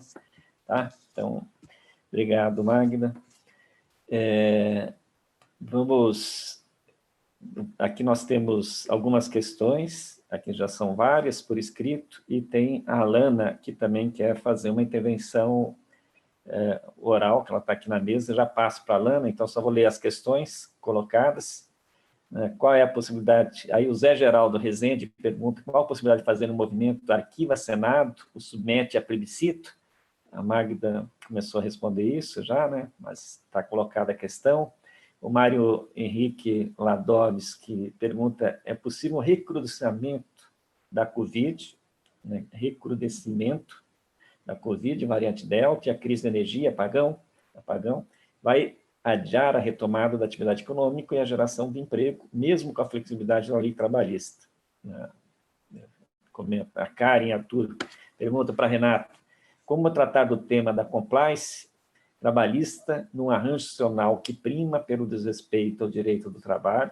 A Karen pergunta para o Clóvis, você poderia tratar de modelos mais eficazes e justos para o desemprego jovem que, de fato, coloque o Brasil na agenda do trabalho para um futuro melhor? Tá? E eu passo agora para a Alana, para fazer as suas observações, antes de passar para os nossos convidados aqui. Tá? Então, Alana, por favor, que está na sala. Boa noite, Dari, boa noite a todos que estão aqui na sala, que estão nos ouvindo também pelo YouTube. Eu vou abrir aqui a minha câmera. Meu nome é Alana, eu sou pesquisadora do CEPS, né, que é o Centro de Estudos da UFO, e a minha pergunta é mais, na verdade, uma provocação para todos nós, né, considerando tudo que já foi dito e que eu tive a oportunidade de aprender aqui com a Renata e também com o Clóvis, já tinha lido, né, inclusive o texto dele, E o que eu queria chamar a atenção é para um outro problema, né, que eu vejo assim, que é bastante grave, que todos nós estamos enfrentando como pesquisadores, que é a questão dos dados. O Clóvis, ele trouxe para a gente aí dados que foram aí de suma importância para refutar esse argumento, né, que justificou em grande medida a criação dessas novas modalidades, ou seja, de que o desemprego entre os jovens cresceu durante a pandemia, quando na verdade ele cresceu ainda mais em outras faixas, e o outro argumento que seria de que os jovens, né, não estariam sendo contratados devido ao seu alto custo, principalmente quando comparada à sua produtividade, devido à inexperiência, e, na verdade, os dados do novo CAGED, conforme o Clóvis nos apontou aí, mostraram que essa ampla faixa, né, na verdade, dos 18 aí até os 29 anos, dos 17 aos 29 anos, foi a responsável pelo saldo positivo de 2020, dos dados do novo CAGED, e contribuiu em grande medida também para o primeiro semestre de 2021 ter saldos positivos. Então, minha fala vai em dois sentidos. No primeiro, né, de ressaltar, obviamente, a importância desses dados, né, e a importância que seria ter um estudo e uma análise mínima desses dados antes de propor qualquer tipo de política de emprego, o que não é o caso dessa medida provisória, obviamente, porque nesse governo a gente não pode falar em política de emprego, né, e sim em propostas aí de precarização, de pauperização das relações aí do mundo do trabalho. Isso daí já é até uma utopia da minha parte, né?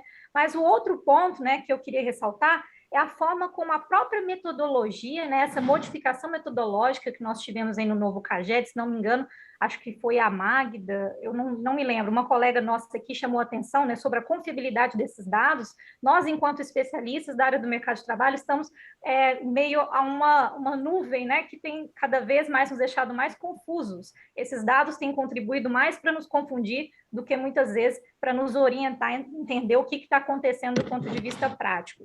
Mas o que eu queria ressaltar é com relação a essa mudança metodológica. O Clóvis já tinha mostrado ali sobre a questão do primeiro emprego, os dados do novo CAGED, e que era uma importante forma de nós acompanharmos o que estaria acontecendo, né, com relação ao primeiro emprego, é algo que nós já tínhamos, né, um dos tipos de movimentação que são retratados ali dentro do novo CAGED, e agora eu não sei se os colegas que têm acompanhado esses dados já se depararam com essa mudança metodológica que ocorreu mais especificamente em maio. A Secretaria Especial de Previdência e Trabalho incluiu um novo código de movimentação, que é esse daí que o Clóvis apresentou também, que é a admissão do tipo ignorado. E com isso, eu não sei se outras pessoas observaram, eu até fiz essa observação em uma mesa que eu coordenei aqui há umas 2 semanas na ABET.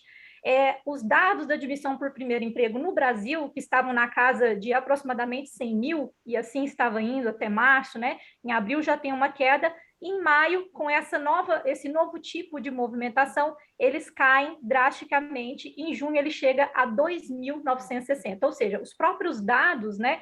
Agora, com essa admissão do tipo ignorado, as empresas, os estabelecimentos empregadores não têm mais feito, né, questão de colocar se a admissão foi por primeiro emprego, lança ali a admissão do tipo ignorado, ou seja, a inclusão de um novo código, né, que não só quebra a série metodológica que a gente tinha antes, como também contribui para que haja uma dificuldade cada vez maior de se acompanhar dadas modalidades. Então, a minha questão era mais no sentido de provocar e dizer que, se porventura nós viermos a ter realmente essa tragédia confirmada, né, se realmente nós tivermos a MP 1035 aprovada nesses termos que ela está colocada aí, a dificuldade de acompanhar, inclusive, a admissão por primeiro emprego vai ser cada vez maior por parte de nós pesquisadores, porque se qualquer um fizer uma rápida pesquisa agora, vai perceber que houve uma queda substancial. Nós estávamos na casa dos 100 mil, nós fomos para 2.960 em junho, devido à inclusão de um novo tipo de movimentação, que é a admissão de tipo ignorado,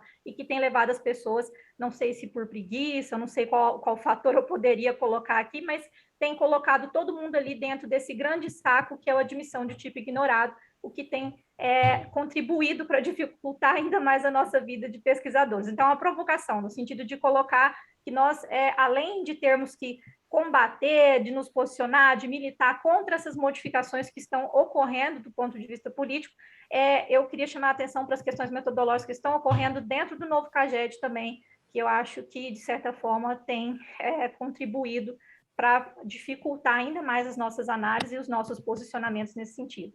Muito obrigada pela oportunidade. Obrigado, Alana, por chamar a atenção também para esse aspecto. Eu vou falar duas coisinhas muito rápidas. A primeira, que eu acho que chama muita atenção, é sempre nesses momentos de crise que se aproveita para tentar fazer reformas que têm caráter mais estruturais, né? Ou seja, que não são simplesmente para enfrentar a pandemia, né? Se essa medida provisória se tornar uma realidade, vamos chamar jurídica, tudo bem, vai ter briga para frente, né, Magda, ainda no Supremo, vai ter briga se ela tem compatibilidade com o nosso arcabouço jurídico. A briga não termina de se o Senado votar dia 1º, né? Ela vai continuar ainda para frente, a briga. Mas mesmo se a briga, mas desconsiderando que a briga vai continuar, o que chama a atenção se utiliza sempre os mesmos argumentos de reformas que foram feitas no passado e que não trouxeram os resultados, né? Então, esse processo contínuo dizendo, nunca foi criado, vamos chamar as condições favoráveis para o capital empregar, para ampliar a liberdade do capital poder determinadas condições de contratação e uso e remuneração da força de trabalho. Então, se avança sempre mais com esse discurso, sem ter comprovação empírica que isso traga resultado, como nossas pesquisas mostraram já até agora, né? A gente fez um balanço do que foram as medidas introduzidas nos anos 90, fez um balanço do que aconteceu pós a reforma através de 2017, e uma constatação que nós chegamos aos dados, e é uma tese que a gente já vinha, que a geração de emprego é determinada por múltiplos fatores e que não é você mexendo, barateando o custo de trabalho, nos termos que está colocando, que isso é capaz de ativar o mercado de trabalho. Isso, os dados são cristalinos no sentido de descomprovar, né, essa tese que fundamenta a adoção dessas medidas. Não é só para os jovens, o Clóvis levantou bem, né, fez um balanço muito bom para a questão dos jovens, mas não é só para os jovens. Tá? Eu acho que então, ou seja, se aproveita de uma forma, num contexto de crise, para tentar fazer mudanças que são extremamente estruturais, né? A segunda questão que queria chamar a atenção é o seguinte: surpreende, e a gente tem que se mobilizar mesmo, a votação na Câmara dos Deputados, né? Foram 300 votos a 100 e poucos, não foi uma votação apertada. A gente tem que chamar a atenção para essa realidade. Infelizmente, para nossa tristeza, olhar isso. É verdade que o Senado pode ter esse papel revisor e tudo, mas também a gente tem que ficar atento. Acho que tudo que a gente puder fazer daqui quarta, quem puder ter contato com parlamentares ou senadores, melhor dizendo, ajudar a disseminar, fazer esse debate ganhar uma dimensão mais ampla, a gente precisa fazer, né? Porque a gente sabe, e essa pergunta que coloco também, a gente sabe que no judiciário não é tão fácil você reverter certas medidas como os estudos têm mostrado até agora, né? Aí o dossiê aqui do acompanhamento aqui, né, das decisões do Supremo mostra que o Supremo foi um legitimador da reforma trabalhista, mesmo em aspectos que o caráter, vamos chamar, inconstitucional, era evidente, né? Porque a Constituição é cristalina, pelo menos nesse aspecto, de que qualquer alteração das regras que afeta o coletivo passa pela negociação coletiva, passa pelo sindicato. E o Supremo legitimou, em nome de uma excepcionalidade, e agora a medida provisória aparece isso com mais força ainda, legitimou essa tese da possibilidade dos contratos serem individualizados, né? Então, na votação anterior. Então, acho que isso, ou seja, estou colocando aqui que é uma questão fundamental, mas também acho, por último, dizendo, nós vamos aprovar isso, mas isso não vai trazer o resultado esperado, isso a gente já sabe, do ponto de vista deles. Mas o tempo para desmoralizar isso, para reconstruir, pode demorar. Então, por isso que a gente tem que tentar se mobilizar para ver se a gente consegue, com as nossas forças, tentar fazer um movimento e ver se o Senado deixe caducar a medida provisória 1045 e a Câmara não vote a 1046, como a Magda chamou a atenção aqui. Tá? Então, é só essas considerações muito rápidas. Eu passo, então, para o... Não sei quem quer começar primeiro, o Clóvis ou a Renata. Alguém... Tanto faz aqui, alguém se... Posso falar? Então, valeu, Clóvis. A gente inverte assim, tá? Valeu, Clóvis. A Marilane, alguns pontos, né, concordar inteiramente com essa questão que ela levantou da diversidade dentro da população jovem. Inclusive, uma das coisas que pode ocorrer, se essa lei for aprovada, é a concorrência dentro dos jovens pelas oportunidades de emprego, com alguns jovens, digamos assim, uma predação, né? O jovem primeiro emprego concorrendo, vamos dizer, deslealmente com o jovem que já teve um emprego, né? Ou seja, um efeito de substituição intra-jovens, mesmo essa população. Então, assim, sequer nesse ponto o projeto foi bem pensado. Eu acho que, se você lê a medida provisória, a minha leitura da medida provisória é que é um texto confuso, um texto que tem uma série de lacunas, de possíveis pontos de insegurança jurídica, e que demonstra que na correria os caras quiseram botar alguma coisa para, na verdade, o objetivo principal não são esses programas, mas sim a mudança na legislação trabalhista e avançar na tese da redução de direitos, inclusive para jovens, né? Com um texto assim muito mal acabado, muito mal pensado, tiveram que recuar várias vezes no relatório preliminar, né? Ceder a pressão do Sistema S, por exemplo. Enfim.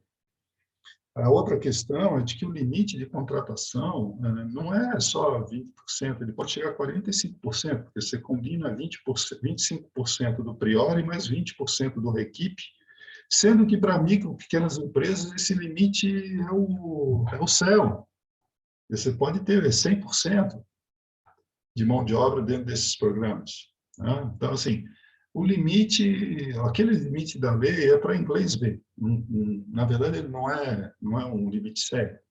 É apenas para dizer que tem um limite, porque a fórmula de cálculo, eu acho que o grande limite vai ser realmente o limite financeiro dos empregadores, em ver seus créditos retornando através de deduções nas contribuições para o Sistema S. A possibilidade de renúncia fiscal que vai estabelecer o ponto de equilíbrio que vai fixar o número de contratados nessas novas formas de contratação, né? E aí que eu acho que a ideia de que nós vamos dar uma garfada no Sistema S também é meia verdade, porque, na verdade, o FAT vai ter que entrar pesadamente para que esse programa pare em pé, porque só com os recursos do Sistema S, obviamente, que ele não vai decolar da maneira como o governo ou o relator pretende.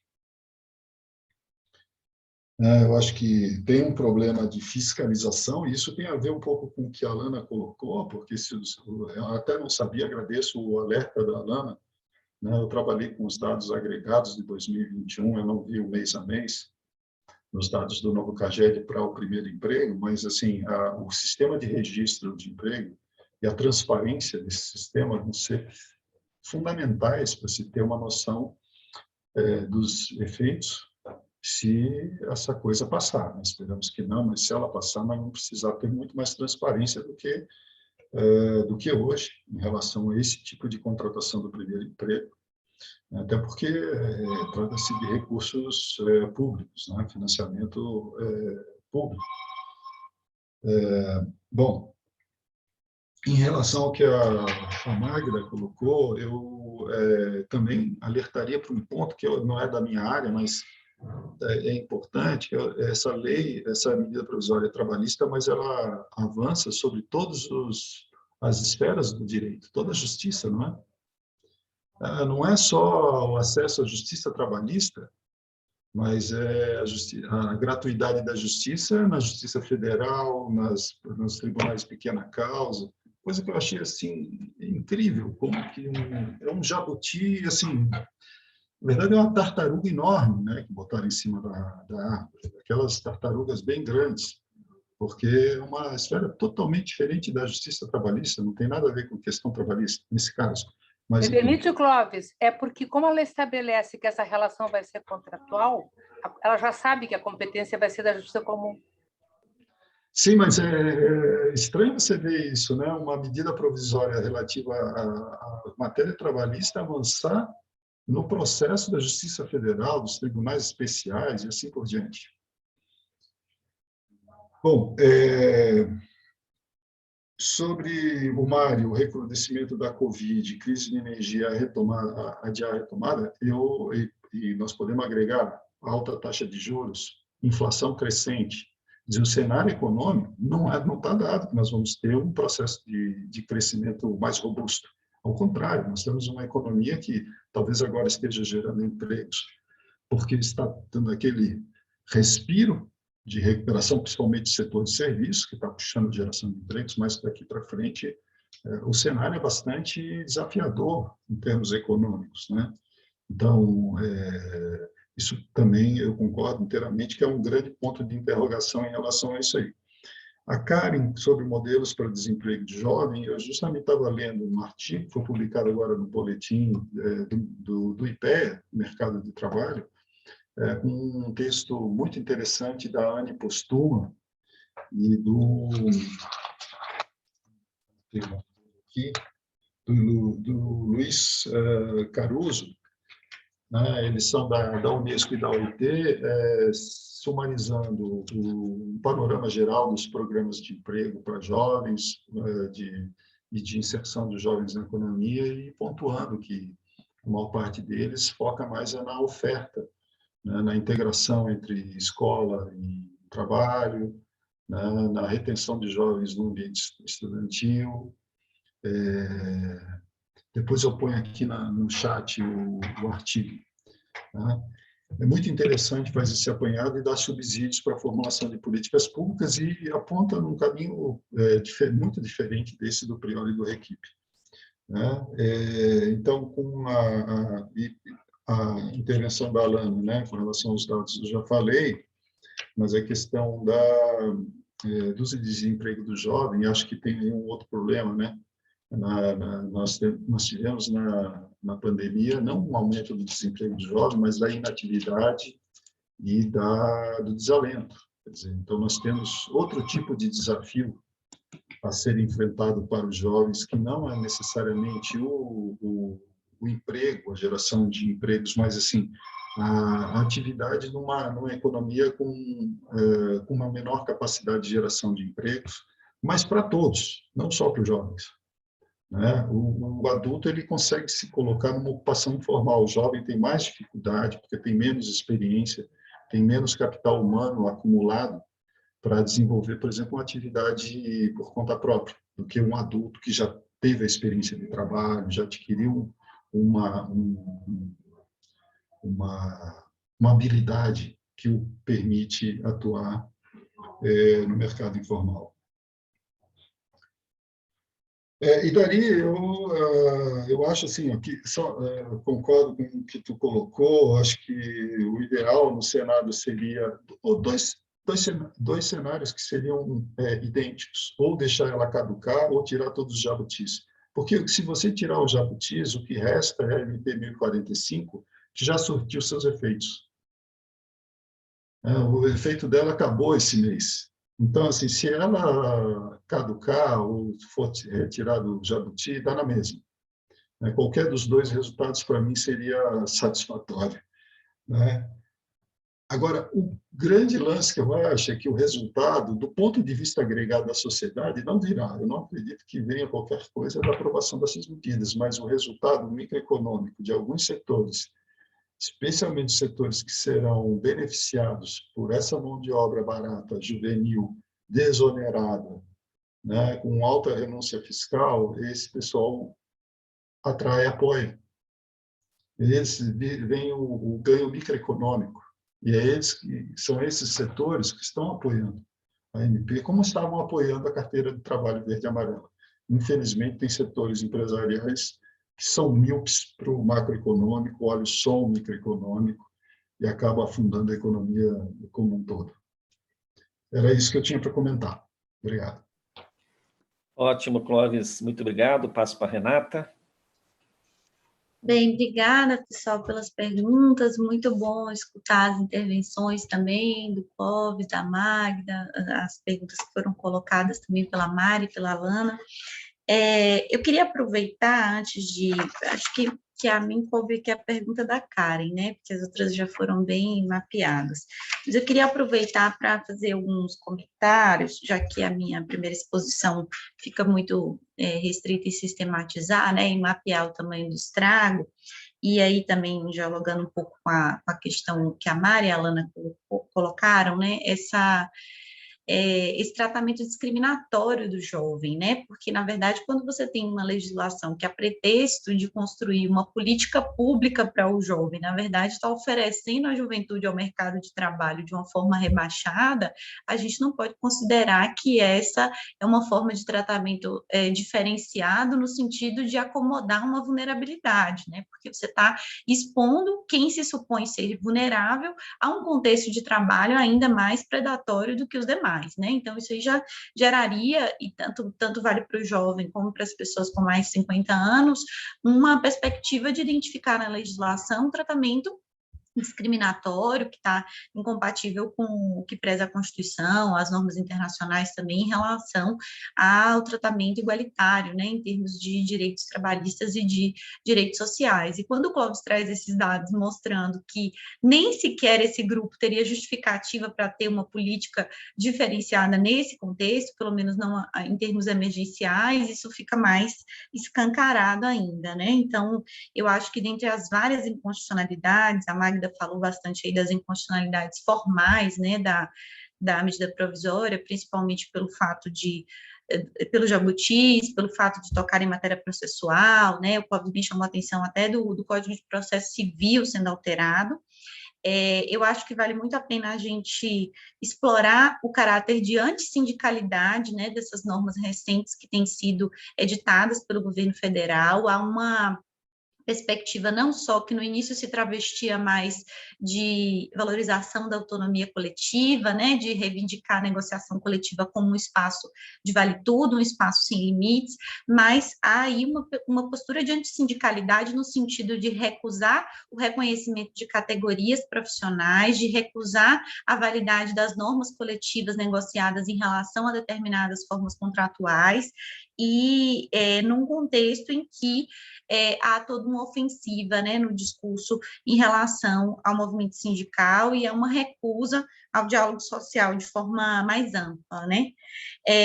Eu também queria, pensando nessa coisa dos efeitos, né, que a gente sabe que não vai produzir o efeito prometido em relação ao mercado de trabalho, mas pensar também em que ainda que esses contratos não peguem, não se generalizem, na abertura de precedente que eles representam, né? Então, eu lembro muito de como nós nos preocupávamos em 2017 com o contrato de trabalho intermitente. Então, olha, a gente está aqui chegando no limite da precarização dentro do contrato de emprego, e agora a gente está abertamente vendo legislações que são editadas, que fazem isso abertamente e que partem já para a discussão sobre relações civis, tratar o trabalho como uma relação civil, afastando o estatuto protetivo de uma forma geral, como a Magda lembrou, né, já apontando aí para regular a justiça comum e não a justiça do trabalho, porque sabe que a consequência de tratar como uma relação civil e não como uma relação de trabalho é de afastar a própria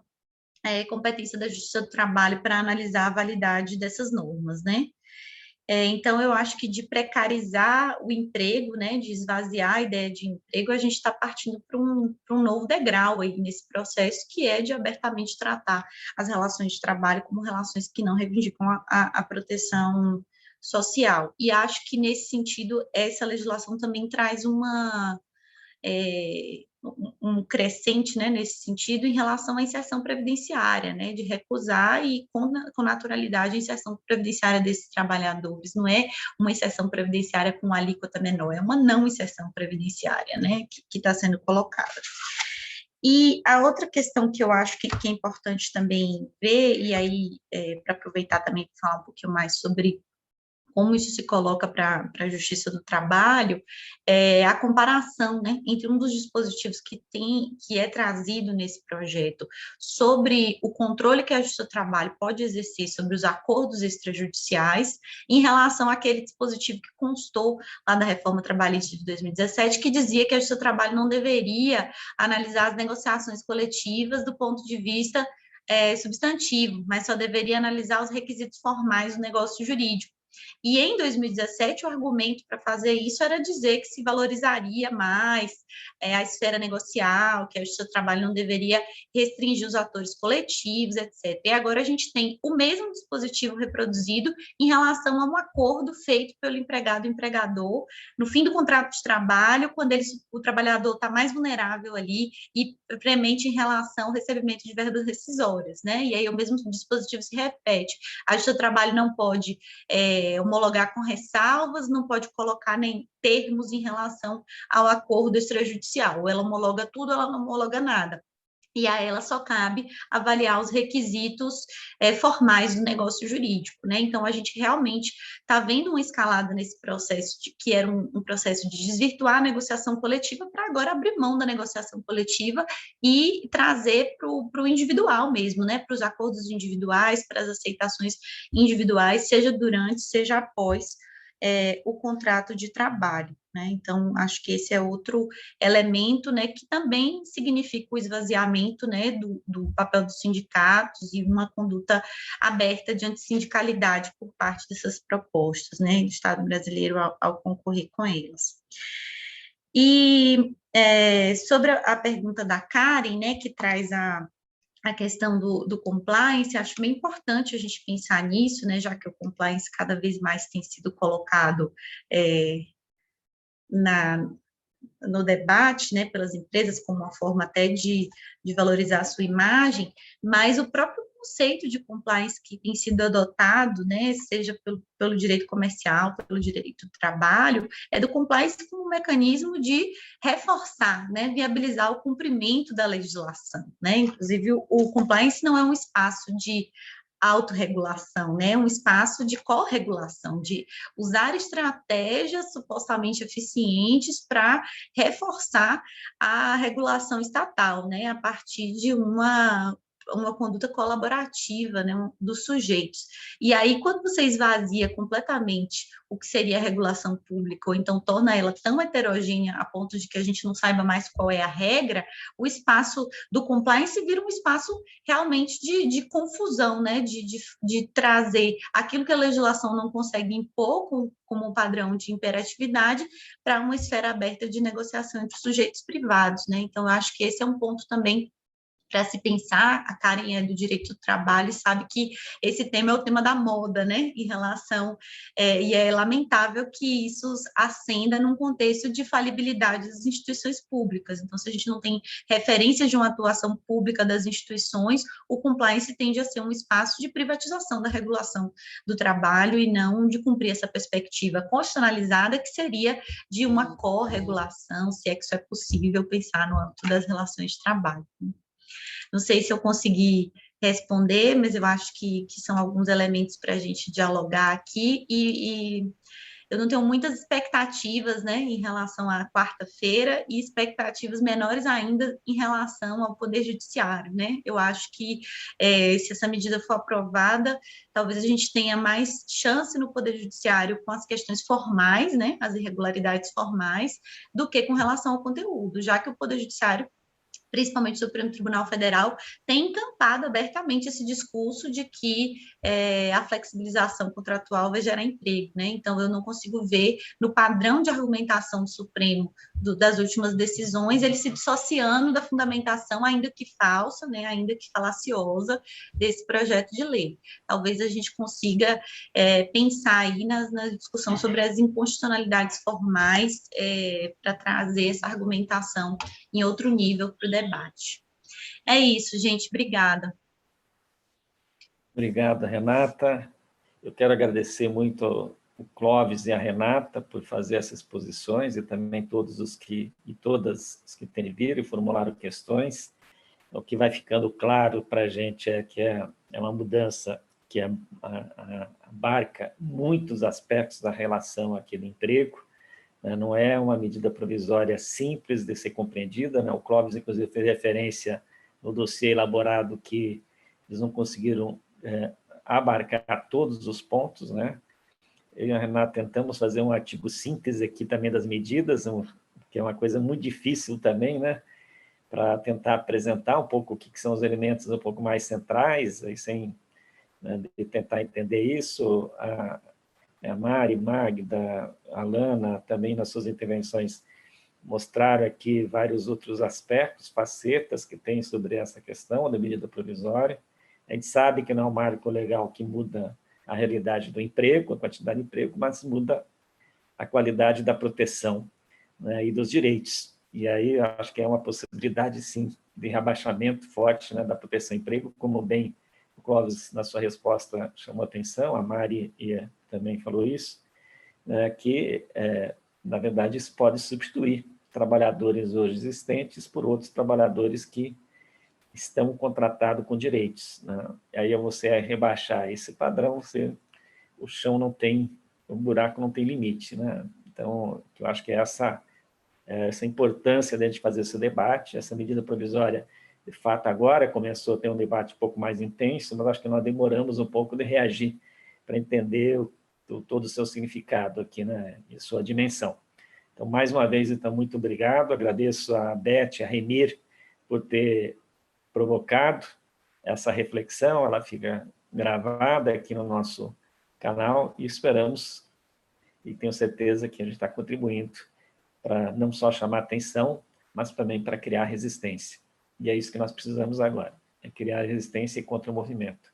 Tá? Obrigado, então, e boa noite a todos e todas. Não sei se a Renata e o Clóvis querem fazer alguma despedida, senão a gente encerra nosso debate, agradecendo muito aqui as contribuições aqui de todos que enriqueceram a nossa live de hoje à tarde. Só agradecer, obrigado e uma boa noite a todos.